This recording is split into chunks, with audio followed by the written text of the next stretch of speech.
In 1513, the young King of England, Henry VIII, was on campaign in France, leaving his wife, Catherine of Aragon, to act as regent in England.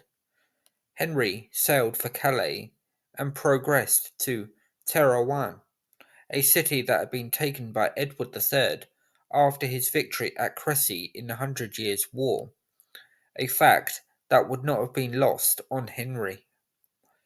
But with glories of the past very much on the king's mind, trouble could be brewing at home. King James IV of Scotland, honouring the old alliance agreement made between the Scots and French in 1295, warned Henry to leave France without delay or face retribution. Henry completely ignored James and pressed on with his campaign.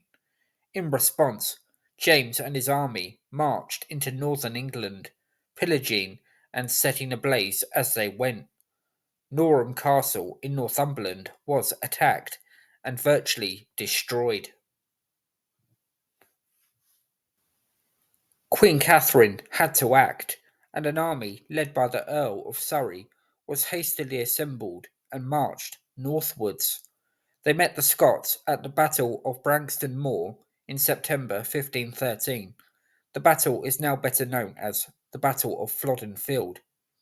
The Scots were routed, and many of their nobles were cut down in the fighting, along with archbishops, bishops, and most significantly still, the Scottish King James IV himself. Troubled times lay ahead for the Scots, with James's wife, Margaret Tudor, the sister of Henry VIII, being ousted from her position as regent for her and James's son, the new infant king, James V. Meanwhile, Henry continued on his merry way in France, capturing Terouanne before returning to England. Henry recognised the service that had been performed for him in his absence by the Earl of Surrey and made him Duke of Norfolk.